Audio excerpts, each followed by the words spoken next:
अल्हम्दुलिल्लाहि वकफ़ा वस्सलामुन अला इबादिहिल्लज़ीना इस्तफ़ा अम्मा बअद फ़अऊज़ु बिल्लाहि मिनश शैतानिर रजीम बिस्मिल्लाहिर रहमानिर रहीम अहल्लल्लाहुल बैअ व हर्रमर रिबा सदक़ल्लाहु मौलानल अज़ीम।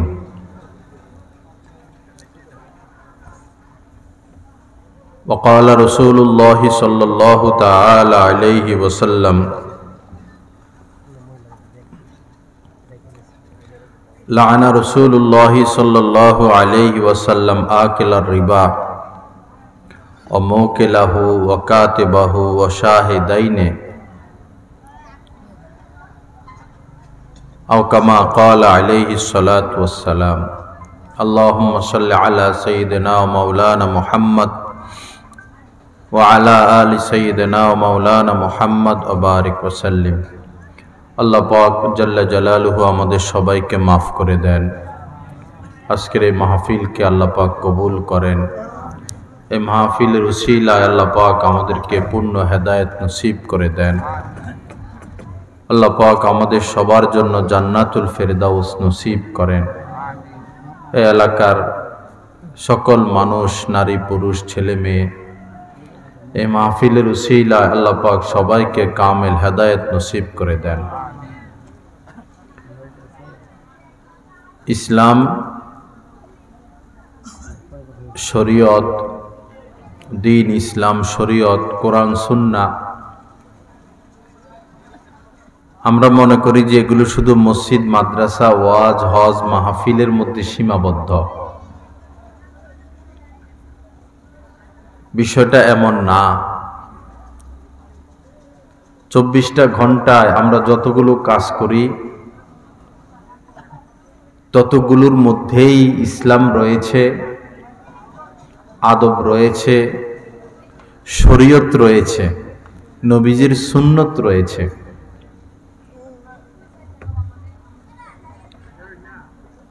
মুসলিম মানে হচ্ছে আত্মসমর্পণকারী, আল্লাহ এবং তার রাসূলের হুকুমের সামনে, বাতলানো রাস্তার সামনে যিনি আত্মসমর্পণ করবেন তিনি হচ্ছেন একজন মুসলমান। আর কোরআনে কারীমের মধ্যে আল্লাহ পাক বলেছেন, ওয়ালা তামুতুন্না ইল্লা ওয়া আনতুম মুসলিমুন, মুসলমান না হয়ে কেউ মৃত্যুবরণ করো না। তো সব কাজেই ইসলাম আছে। বিয়ে শাদী আমার যেভাবে মন চায় নাচানাচি করব, আনন্দ করব, গান বাজনা করব, আলোকসজ্জা করব, হলদি মিন্দি করব, গায়িকা ভাড়া নিয়ে আসবো, ঢোল তবলা আনবো। তো এই বিবাহ ইসলাম সম্মত বিবাহ হলো না, ইসলাম মোতাবেক হলো না, সুন্নত মোতাবেক হলো না। শহরে তো দেখা যায় মেয়ে যখন তুলে নেয় তো ঘোড়ার গাড়ি রেডি করে, ওই ঘোড়ার গাড়ির সামনে ঢোল তবলাওয়ালারা থাকে, পিছনে থাকে। হিন্দু সম্প্রদায়ের বিয়ে শাদী এমন হতো, এখন মুসলমানদেরও এটা শুরু হয়েছে।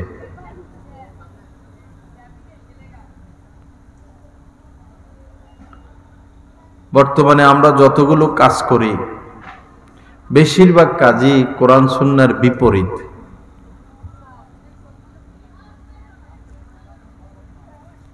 মারা গেলে আল্লাহর কথা মনে পড়ে, জুমার দিন কারো আল্লাহর কথা মনে পড়ে, মসজিদে আসে। ঈদের দিন ঈদের নামাজ পড়তে হবে, শবে বরাতের দিন মনে করে মুসলমান মসজিদে যাওয়া দরকার, এতটুকু। আর কোথাও ইসলাম নাই।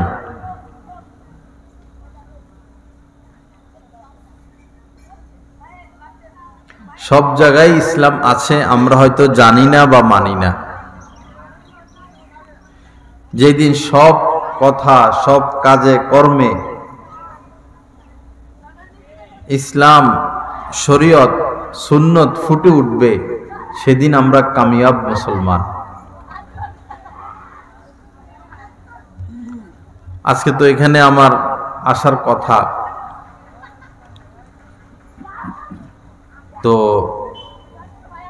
কতগুলো ফোন যে গেছে আল্লাহ মাবুদে জানে। যদি প্রত্যেকবার ফোন রিসিভ করতাম তো আমাকে পাবনা নিয়ে ভর্তি করানো লাগতো। ফোন দিতেছি, আমি কেটে দিচ্ছি, আবারও একই নাম্বারে ফোন, আবারও কাটতেছি, আবারও ফোন, আবারও কাটতেছি। একজন মানুষের তো বোঝা উচিত যে ফোন কেটে দেয়, আমি আবার দেই কেন? আর যেখানে কথা হয়েছে, আসতেছি, পথে আসি, সেখানে তো যদি 7-8 জন মিলে শুধু ফোনই দেয়, এই মানুষ তো পাগল হয়ে যাবে, বয়ান করবে কি?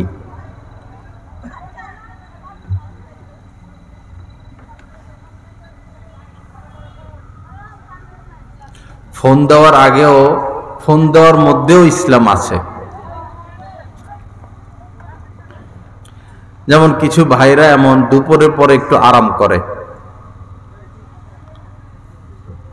ফোন দিতে হলে আমাকে চিন্তা করতে হবে তিনি এই সময় আরাম করেন কিনা।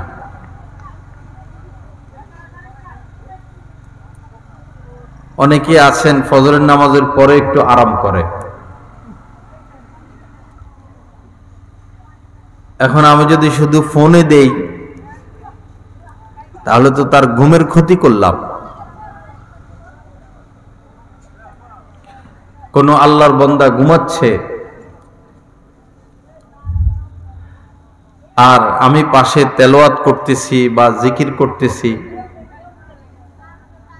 এই সময়ে যদি তার ঘুমের ডিস্টার্ব হয়, ক্ষতি হয়, এই স্থানে উচ্চ আওয়াজে জিকির এবং তেলাওয়াত নিষেধ। কোনো ভাইকে, কোনো মুসলমানকে কষ্ট দেওয়া যাবে না, কোনো মাখলুককে কষ্ট দেওয়া যাবে না, কোনো জন্তু জানোয়ার পশু পাখিকে কষ্ট দেওয়া যাবে না।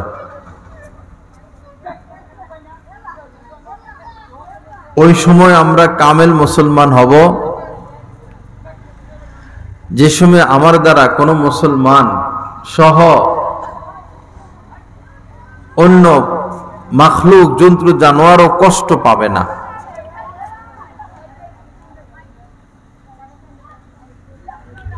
কাহারো বাসায় আপনি যাবেন বেড়াইতে, এখন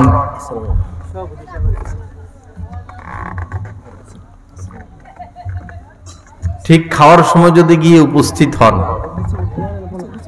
2টা 2:30টার দিকে যদি উপস্থিত হন হঠাৎ করে, তো তারা তো এখন একটু কষ্ট পাবে। হঠাৎ করে মেহমান চলে আসলো, খানা তো তাদের পরিবারের 7 জন সদস্য সে অনুযায়ী পাকানো হয়েছে।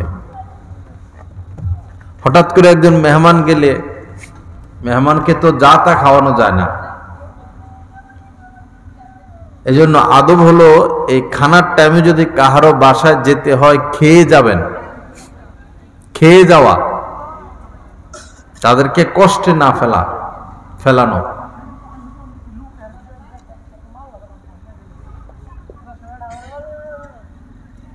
এমন সময় আবার ঘুমের সময় দেখা করতে যাওয়া,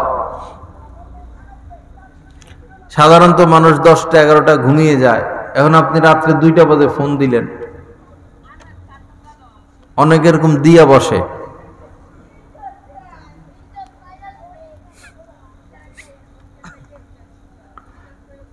আমাদের মনে এটা রাখতে হবে, মাথায় এটা রাখতে হবে যে আমি এমন মানুষ হব যে আমার দ্বারা কেউ কষ্ট পাবে না, আমি কাউকে কষ্ট দিব না, কোনোভাবেই না। মনে করেন এই বাহিরে জুতা রাখা আছে, আপনারা জুতা রেখে ভিতরে এসেছেন, বসেছেন। এখন যদি আমি জুতা পরে আপনাদের জুতার উপর দিয়ে হেঁটে যাই, কষ্ট পাবেন না? পরে আপনারা দেখবেন যে হায়রে কে যেন জুতা পাড়াইয়া মারাইয়া ধুলাবালি লাগাইয়া দিল। এটাও খেয়াল রাখতে হবে। নবীজি যখন রাত্রে ঘরে প্রবেশ করতেন, কোনো কারণে দেরি হলো, তো খুব আস্তে দরজা খুলতেন এবং খুব আস্তে ঘরে প্রবেশ করতেন, যেন ঘরে যারা আছে তাদের ঘুমের কষ্ট না হয়। আবার রাত্রে যদি ঘর থেকে বের হওয়ার প্রয়োজন হইতো, তো এত আস্তে দরজা খুলতেন এবং এত আস্তে বের হতেন, ঘুমন্তদের কোনো ক্ষতি হতো না। এটাই তো শিক্ষা।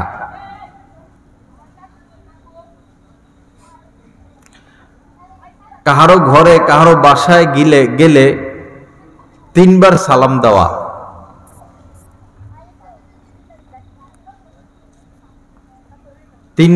প্রথমবার সালাম দেওয়ার পরে যদি তিনি জবাব না দেন, আবার দেওয়া 3 বারের পরেও যদি জবাব না দেয়, ফিরে চলে আসা। হয়তো তিনি বাসায় নাই বা তিনি এখন দেখা করতে ইচ্ছুক না। 3য়বারের পরে তাকে আর ডাকাডাকি না করা। তো এই সালামটা এমন ভাবে দিতে হবে, যদি এই ঘরে কেউ ঘুমন্ত থাকে তার ঘুম যেন না ভাঙে, আর যারা জাগ্রত, যদি কেউ জাগ্রত থাকে, জাগ্রতওয়ালারা যেন সালামের আওয়াজটা পায়।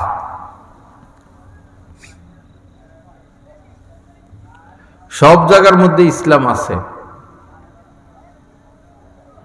আমাকে সেই মোতাবেক চলতে হবে, জানতে হবে।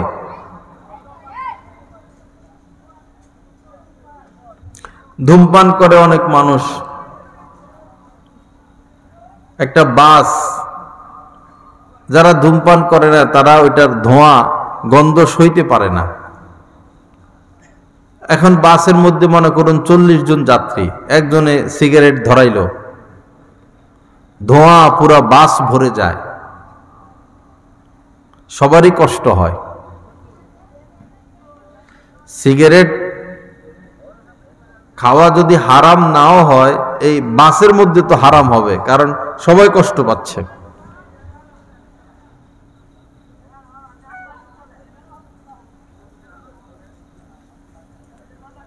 অনেক সময় বিবাহ শাদী হয়, এখন তো এমন নিয়ম যে এত জোরে গান বাজায় রাখে। এই গান বাজানোর কারণে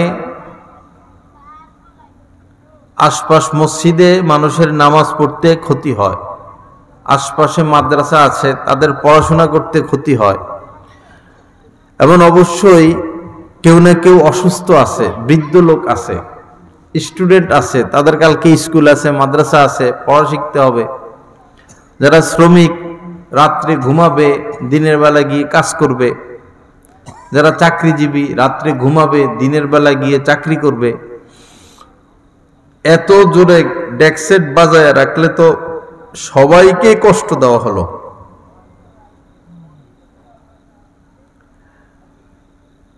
যার বিবাহ হচ্ছে, যাদের বিবাহ হচ্ছে, আজকে তো তারা দোয়া নিবে সবার থেকে, তাদের বৈবাহিক জীবনের আজকে প্রথম দিন, বহু দূর তাদেরকে যেতে হবে, তাদের তো দোয়ার প্রয়োজন।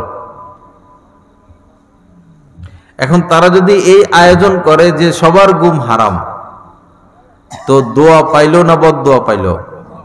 বদদোয়া পাইল।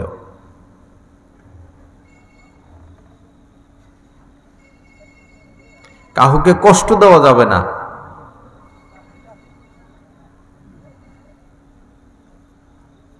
মসজিদে কোনো ভাই নামাজ পড়তেছেন,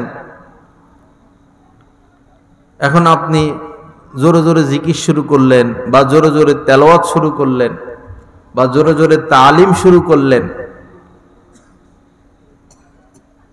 মসজিদ তো মূলত সেজদা করার স্থান। প্রথম মসজিদুন মানেই হচ্ছে সেজদা করার স্থান। মসজিদের ইবাদতের মধ্যে প্রথম ইবাদত হচ্ছে নামাজ। অন্যগুলো জায়েজ, জিকির, তালিম। জিকির তো মসজিদে করবে, তালিমও মসজিদে করতে পারে, কিন্তু আমার জিকিরের দ্বারা, আমার তালিমের দ্বারা, আমার অন্য কোনো বয়ানের দ্বারা, অন্য কোনো কারণে নামাজি ব্যক্তির ক্ষতি করা যাবে না। আগে নামাজ। ওয়াজ মাহফিল হয়, দেখা যায় আগে তো ফজর পর্যন্ত ওয়াজ হইতো, এখনো ময়মনসিংহের ওই সাইডে এগুলো আছে, একদম ফজর পর্যন্ত ওয়াজ। কিশোরগঞ্জের এদিকে কোথায় যেন পাগলা না কোথায় একটা মাহফিল হয়, শেষ বক্তা বসে রাত্রে 3টার দিকে। পরে আমাকে একবার দাওয়াত করছে, আমি গেছি প্রধান অতিথি। আমি বললাম এত রাত্রে আমি বয়ান করি না। কয় হুজুর এত রাত্রে হইলো অসুবিধা নেই, মানুষ ভরপুর থাকে।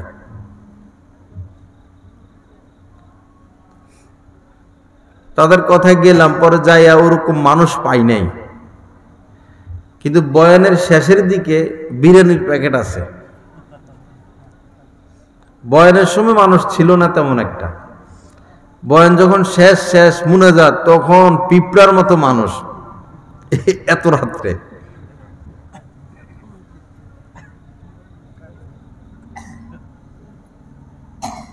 বর্তমান সময়ে 12টার পরে মাহফিল ধরে রাখা ঠিক না, বরং 12টার আগেই শেষ করা চাই। কারণ এই এলাকায় বহু শ্রমিক আছে, কৃষক ভাইরা আছে, কালকে কাজ করবে। কানের কাছে যদি এত আওয়াজ হয় তো ঘুমাবে কেমনে? আর না ঘুমালে তো সে অসুস্থ হবে, কাজ করবে কিভাবে?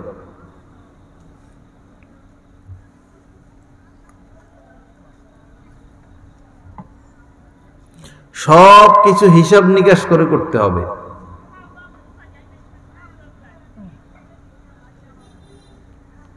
কোরআন সুন্নাহর বাহিরে যদি আমরা চলি, তাহলে বাবা ভাইয়েরা শান্তির আশা না করা, যে কষ্টে কষ্টে পেরেশানিতে জীবন কাটবে।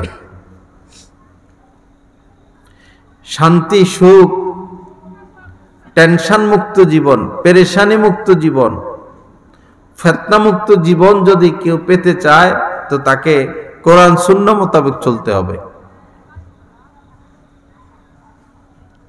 এর বাহিরে আল্লাহ সুখ রাখেন না, আমরা সুখ পাবো কোথায়? 100 জন মানুষ পুকুরে নামছে মাছ ধরবে, এখন এই পুকুরে মাছ নাই তো মাছ পাবে? 100 জন কি 1000 জন নামলেও কি হবে? মাছ তো এখানে নাই। যেই পথে আল্লাহ পাক সুখ রেখেছেন সেই পথে হাঁটতে হবে যদি সুখ চাই। শুধু টাকার মধ্যে সুখ নেই, বরং টাকা যত বাড়ে পেরেশানি তত বাড়ে। একদিন এক লোকের সাথে রাস্তায় দেখা, চেহারা একদম ফ্যাকাশে, অস্থির, চেহারা কালো হয়ে গেছে। কি ভাই, কি খবর টবর? তো বলল হুজুর আগে গরিব ছিলাম, ভালো ছিলাম, এখন টাকা পয়সা হয়েছে, এখন বিপদে আছে। মেয়ের এই অবস্থা, বড় ছেলের এই অবস্থা, ছোট ছেলের এই অবস্থা, ঘরের এই অবস্থা, আগে ভালো ছিলাম।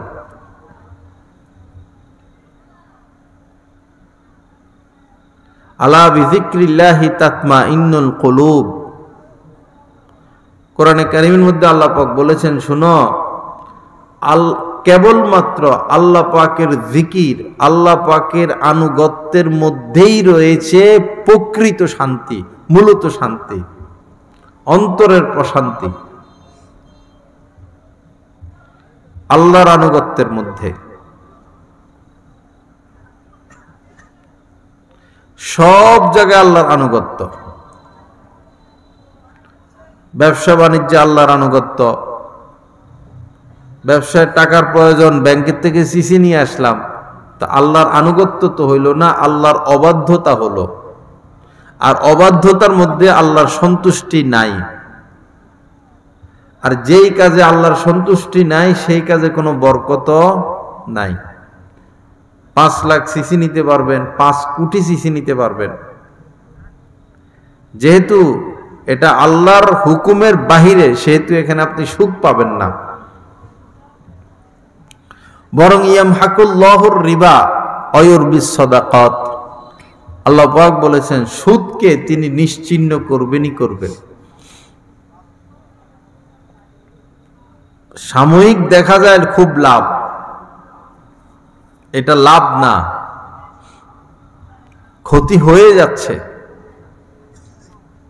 একটা বেলুনে গ্যাস ঢুকায় ছেড়ে দিলে তো সে আকাশের দিকে যাইতে থাকে, বাপসাবে মনে হয় আকাশ পর্যন্ত চলে যাবে, সম্ভব? সুদী পথে আগাইলে বা বিবাহ করে যৌতুক নিলে অথবা সন্ত্রাসী ডাকাতি মাস্তানি করে কারো থেকে আত্মসাৎ করলে, মিথ্যা মামলা দিয়ে কারো থেকে টাকা ছিনিয়ে নিলে এই টাকা পয়সার মধ্যে বরকত নাই, অন্যভাবে চলে যাবে। বিশেষ করে সুদখোরদের জীবনে সফলতা নাই।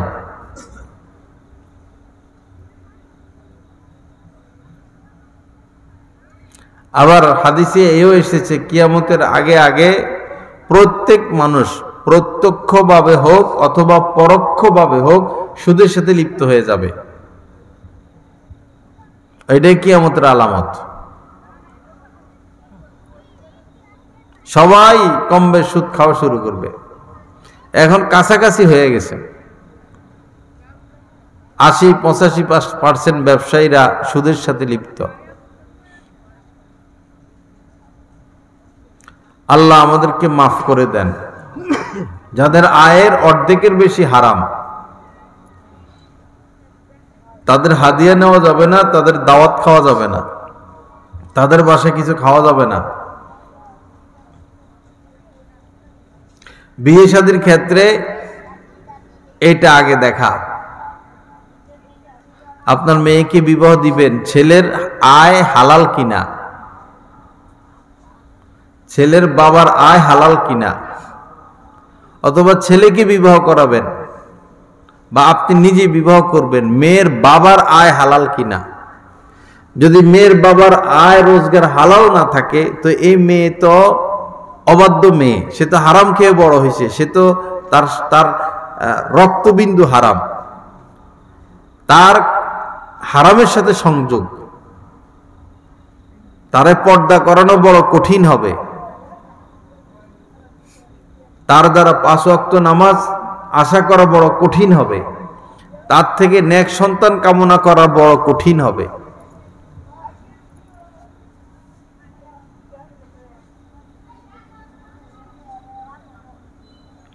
তো ব্যবসা বাণিজ্যের মধ্যে দিন থাকতে হবে, সুন্নত থাকতে হবে, শরীয়ত থাকতে হবে। মাপে কম দেওয়া, কেমনে যেন মানুষ সিস্টেম করে মাপে কম দিয়েই দেয়। এই যে বিভিন্ন সিএনজি স্ট্যান্ড ডিজেল দেয়, এরা কেমনে কেমনে কৌশল, যদিও দেখা যায় মিটারে তেল দিচ্ছে, গোমর আছে। এক বড় তেল ব্যবসায়ী আমার কয়, হুজুর যতই মাপামাপি করুক আমরা তো তেল ব্যবসায়ী, এটার মধ্যে কি আছে? গোমর আছে।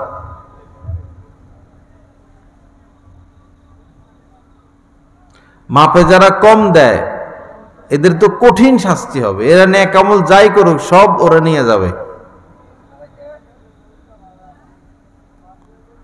এরপরে ওদের সমস্ত পাপ এদের কাঁধে দিয়ে দেওয়া হবে।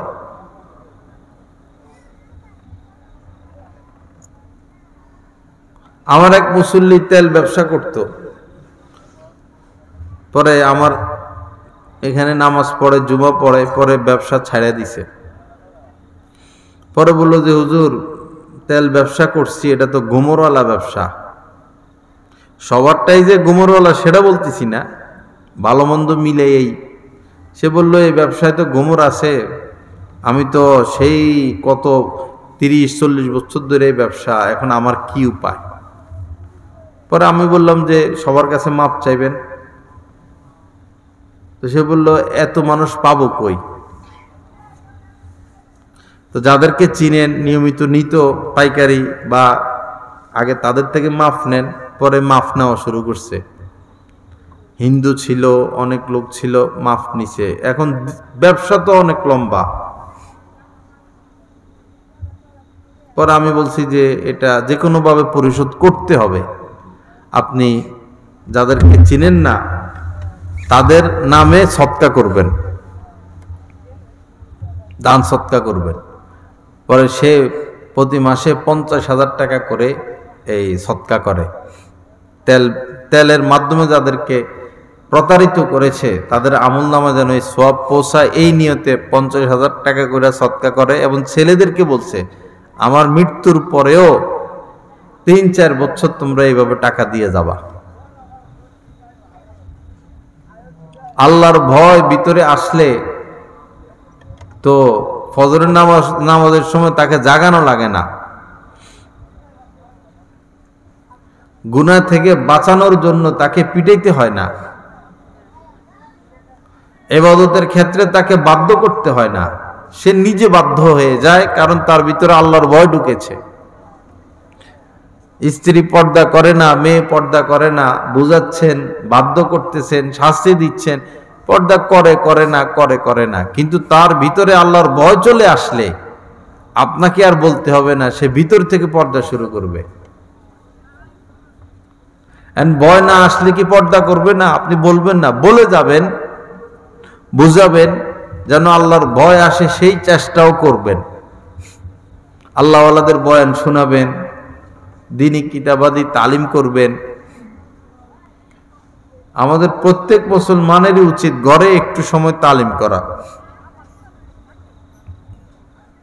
5 মিনিট হোক, 7 মিনিট হোক, কমপক্ষে 3 মিনিট নিজের স্ত্রী, নিজের সন্তানদেরকে নিয়ে বসে তালিম করা। যেমন ফয়জুল কালাম একটি হাদিসের কিতাব আছে, রিয়াজুস সলিহিন একটি হাদিসের কিতাব আছে, তালিম করতে পারেন। বেহেশতি জিয়াউর কিতাব আছে, হযরত আশরাফ আলী থানভী রহমতুল্লাহ আলাইহির কিতাবপত্র, এবং বড় আলেমদের যারা আল্লাহওয়ালা আলেম তাদের কিতাবপত্র ঘরে তালিম করতে পারেন। তালিমের দ্বারা অন্তরাত্মায় নূর আসে, ঘরে বরকত আসে, আমলের প্রতি শৌক যোগ ফয়দা হয়। অথবা ফাজাইলে আমাল তালিম করতে পারেন, আহকামে জিন্দিগি, তালিমুস সুন্নাহ গুরুত্বপূর্ণ কিতাব।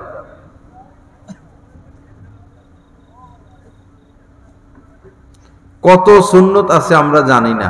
পানি পান করার সুন্নত আছে, রাস্তায় হাঁটার সুন্নত আছে, ঘুমানোর সুন্নত আছে, ঘুম থেকে জাগার সুন্নত আছে, গোসলের সুন্নত আছে, ওযুর সুন্নত আছে, বিবাহ শাদীর সুন্নত আছে, ব্যবসা বাণিজ্যের সুন্নত আছে, পোশাক পরিধানের সুন্নত আছে, জানি না তো আমরা। মোবাইল টিপতে টিপতে এই লাইফ শেষ।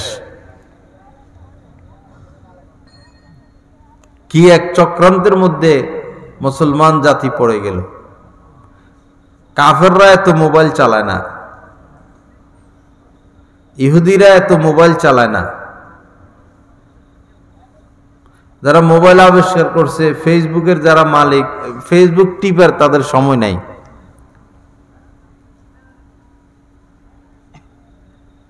বেশি ধ্বংসপ্রাপ্ত মুসলিম জাতি মোবাইলের পিছনে। বিভিন্ন রাষ্ট্রে তো বাচ্চাদের গেমস খেলায় নিষেধ, চীনে, অস্ট্রেলিয়ায় সিমই ব্যবহার করতে পারবে না।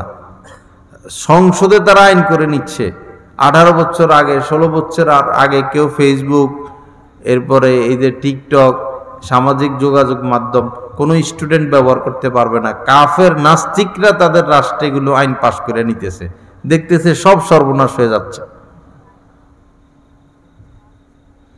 বাংলাদেশ ইসলামী রাষ্ট্র, ইসলামে এগুলো আগ থেকে তো নিষেধ, কিন্তু আমাদের দেশে সরকারিভাবে ওয়াইফাই খুলে দেয় ভার্সিটিগুলোতে, কলেজগুলোতে। উল্টা ভারতে এমনও ভার্সিটি আছে, কলেজ আছে, কেউ টাচ মোবাইল ব্যবহার করতে পারবে না, অথচ এগুলো ইসলামী আইন, এগুলোর বাস্তবায়ন তারা করতেছে।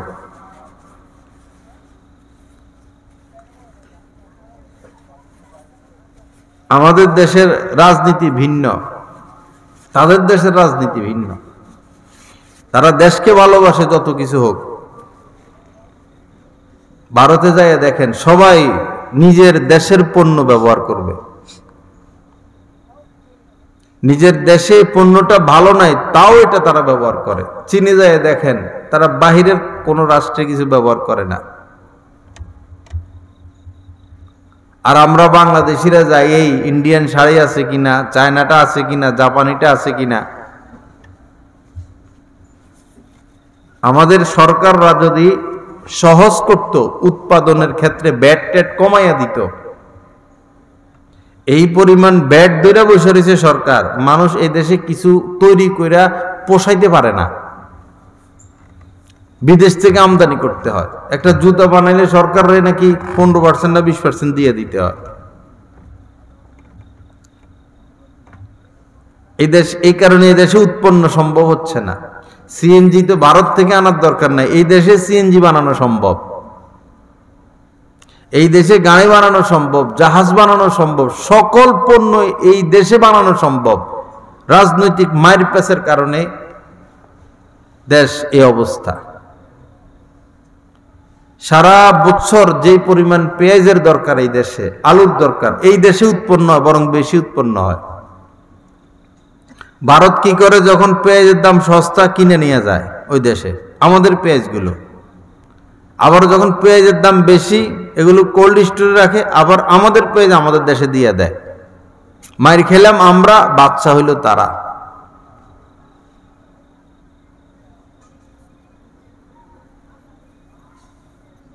সাধারণ মানুষ, গ্রামের মানুষ তো এত খবরও রাখে না।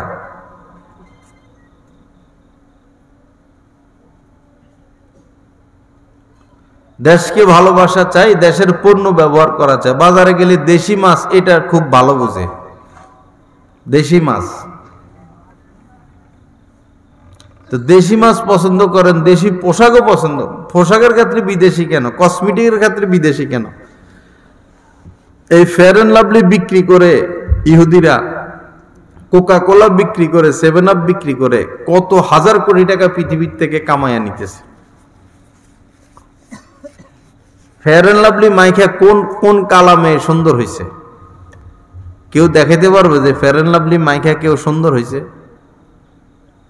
একটা ধোকা।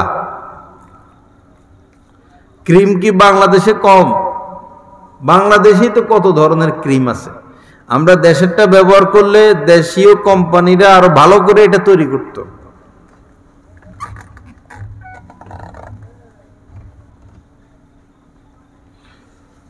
লা ইলাহা ইল্লাল্লাহ। আল্লাহ পাক আমাদের সবাইকে মাফ করে দেন। তো সব জায়গায় ইসলাম আছে। আমাদের স্কুলের সিলেবাসে, কলেজের সিলেবাসে, প্রাইমারি সিলেবাসে যদি আধা ঘন্টা 30 মিনিট কোরআন শিক্ষা রাখতো, এই আমরা সবাই সহি শুদ্ধভাবে কোরআন শিখতে পারতাম। 30টা মিনিট, 30 মিনিটও না, শুধু 10-15 মিনিট করেও যদি রাখে, যে ক্লাস শুরু হওয়ার সাথে সাথে একজন কারি সাহেব, একজন হাফেজ সাহেব এসে বাচ্চাদেরকে 1-2 এদেরকে আলিফ বা তা শিখাবে, 3-4 এদেরকে আমপারা শিখাবে, 4-5-6 গেলে আস্তে আস্তে কোরআন শিখাবে 15 মিনিট করে। 100% মুসলমান কোরআন শুদ্ধ হইতো। এখন 95% মুসলমানের কোরআন ভুল। ইসলাম ধর্ম একটা বই ছিল, এটা 100 নম্বরের পরীক্ষা ছিল এসিসিতে। বিগত সরকার এটারে পুরো মাইনাস করে দিছে। প্রথমে আস্তে আস্তে আস্তে আস্তে কমাইছে, এরপরে এটারে ঐচ্ছিকই নিয়ে গেছে। বাংলা বইয়ের মধ্যে, ইংরেজির বইয়ের মধ্যে, ইতিহাসের বইয়ের মধ্যে নবীজির ঘটনা থাকতো, ছিল, হযরত উমরের বিভিন্ন ঘটনা ছিল, এই সব বাদ দিয়ে দিছে। তার কি লাভ হইল ওগুলো কইরা? তারা তো আমরা মুসলমান জানি, তার বাবারাও মুসলমান জানি, বেশিরভাগ এমপি মন্ত্রী মুসলমান। এরা মূর্তি কেন ঢুকায়? ইসলাম ধর্ম কেন বাদ দেয়? করোনার নাম দিয়া ছোট ছোট বাচ্চাদের হাতে টাচ মোবাইল, অনলাইন ক্লাস, শেষ করে দিল বাচ্চাদের চরিত্র। মার্কেটে করোনার কোনো সমস্যা নাই, ওয়াজ মাহফিল, বাজারে যায় ঘষা ঘষি ধাক্কা ধাক্কি, করোনা নাই। মসজিদে আসলে করোনা 3 ফিট আলাদা আলাদা করে দাঁড়াও, 10 জনের বেশি আসা যাবে না।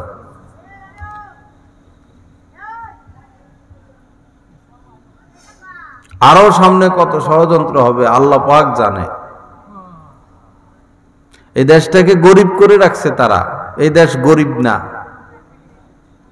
এই দেশের প্রত্যেকটা পাহাড়ের নিচে নিচে সম্পদ আছে, সমুদ্রের নিচে সম্পদে ভরা, প্রত্যেকটা নদীর নিচে সম্পদ, তেলের খনি ভরা, গ্যাসের খনি ভরা। এই দেশের জমিনের উপরও সম্পদ, জমিনের নিচেও সম্পদ। যে পরিমাণ মাছ উৎপন্ন হয়, শাকসবজি উৎপন্ন হয়, ফসল উৎপন্ন হয়, গার্মেন্টস শিল্প। আমেরিকার কি আছে? অস্ত্র ছাড়া তো তাদের আর কিছু নাই। এই দেশের জমিনের উপরও সম্পদ, জমির নিচেও সম্পদ। কিন্তু স্বাধীন হওয়ার পর থেকে চোর ছাড়া সংসদে আর 12 লোক ঢুকে নাই, বেশিরভাগই চোর গুন্ডা। 100 জনের মধ্যে 98% চোর। দেশ নিয়ে কে ফিকির করবে? শুধু শুধু ক্ষমতা। 600টা বাড়ি একজন মন্ত্রীর, সোজা কথা। এটা তো লন্ডনের কোন মন্ত্রীর নাই এত সম্পদ, লন্ডনের রাজার এত সম্পদ নাই। কিন্তু তাদেরকে বললে এরা বিশ্বাসও করে না, কানেও নেয় না, চেহারা কালো হয়ে যায়, বিশ্বাস করতে রাজি নেই।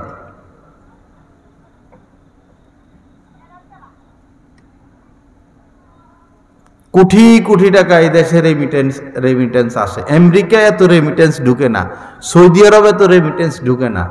কোটি কোটি টাকা এই দেশে আসে রেমিটেন্স। কৌশলে ভারতে তাদের দেশে টাকাগুলো নিয়ে যায়। এখন তো না খাইয়া মরতেছে ভারতের লোক, না খাইয়া মরার অবস্থা। ভিসা বন্ধ। যারা ভারত থেকে ঘুরে আসে কয় হুজুর না খাইয়া মরার অবস্থা।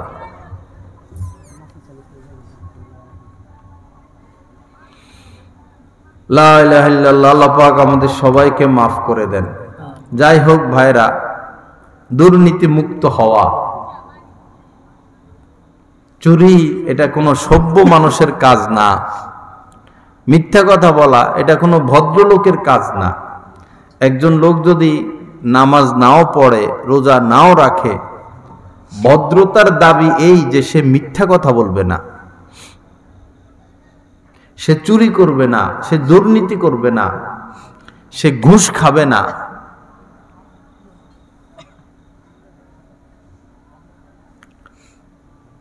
শরীয়তে যে সমস্ত জিনিস নিষেধ, আল্লাহ আল্লাহ রাসূল যেগুলো নিষেধ করেছেন, প্রত্যেকটা নিষিদ্ধ বিষয় আপনি গবেষণা করুন, দেখবেন যে এটার মধ্যে মানুষের ক্ষতি আছে, অকল্যাণ আছে।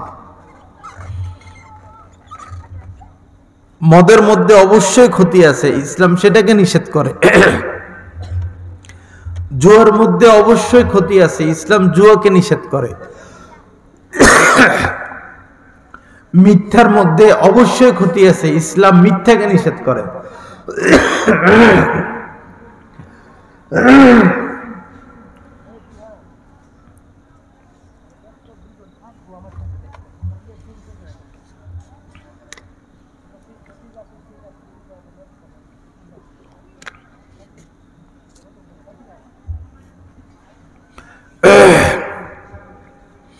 বেপর্দার মধ্যে অবশ্যই ক্ষতি আছে, এজন্য বেপর্দা ইসলাম নিষেধ করছে।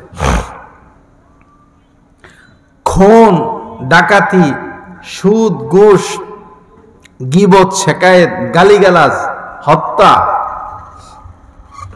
ঝগড়া, ফাসাদ, এগুলোর মধ্যে ক্ষতি আছে, এজন্য ইসলাম এগুলোকে নিষেধ করছে। শুয়োরের মাংস, কুকুরের মাংস, সাপের মাংস, জন্তু, হিংস্র জন্তু, জানোয়ারের মাংস, এটার মধ্যে বিজ্ঞানী আবিষ্কার করতেছে ক্ষতি আছে, এগুলো তো ইসলাম আরো আগে আরাম করে দিছে।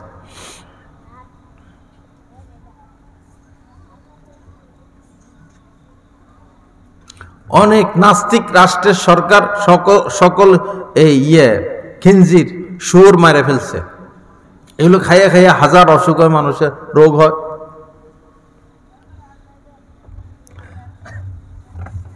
ইসলাম ওই সমস্ত জিনিসই নিষেধ করছেন যেটার মধ্যে ক্ষতি আর ক্ষতি। আর ইসলামের মধ্যে ওই সমস্ত কাজই করণীয় যেগুলোর মধ্যে উপকার আর উপকার। চেয়ার কই? আল্লাহ পাক জাল্লা জালালু আমাদেরকে বুঝা এবং আমল করার তৌফিক দান করেন। তো এই লম্বা বয়ান যে আমি করলাম, এটার শেষ কথা হলো বা এটার প্রমাণ হলো আল্লাহ পাক কোরআনে কারিমে একটা আয়াতের মধ্যে বলেছেন, ইয়া আইয়ুহাল্লাযীনা আমানু দুখুলু ফিস সিলমি কাফা, হে মুমিনেরা যারা আমাকে মানো, বিশ্বাস করো, তোমরা পুরাপুরিভাবে সম্পূর্ণভাবে ইসলামে প্রবেশ করো। কিছু মানবা কিছু ছাড়বা এমন না। মসজিদে আসলে ইসলাম, বিয়ে শাদিতে গেলে অন ইসলাম, এটা না। সকল জায়গায় ইসলাম, পুরাপুরিভাবে ইসলামে প্রবেশ করো। ওয়ালা তাত্তাবিউ খুতুওয়াতিশ শাইতান, এবং কোনোভাবেই শয়তানের পদাঙ্ক অনুসরণ করো না। ইন্নাহু লাকুম আদুউম মুবিন, সে তোমাদের প্রকাশ্য শত্রু, প্রকাশ্য দুশমন। যা কিছু আলোচনা হলো, আল্লাহ পাক জাল্লা জালালু আমাদের সবাইকে এই কথাগুলোর উপর আমলের তৌফিক দান করেন। আল্লাহ পাক আজকের এই মাহফিলকে কবুল করেন এবং আমাদের মুফতি সাহেব হযরত আসছেন, বয়ান করবেন, আখিরি মুনাজাত করবেন। ইনশাআল্লাহ আমরা সবাই শেষ পর্যন্ত থেকে শেষ বরকত নিয়ে আখিরি মুনাজাত করে ইনশাআল্লাহ আমরা সবাই যাব। আল্লাহ পাক সবাইকে তৌফিক দান করেন। আল্লাহ তাআলা আল্লাহ সুবহানাহু ওয়া তাআলা বজাতে প্রকৃতি দাবি কথাগুলো বের করেছেন, তারপর আমাদের জীবনের শেষ নিঃশ্বাস পর্যন্ত আমল করার তৌফিক আমাদের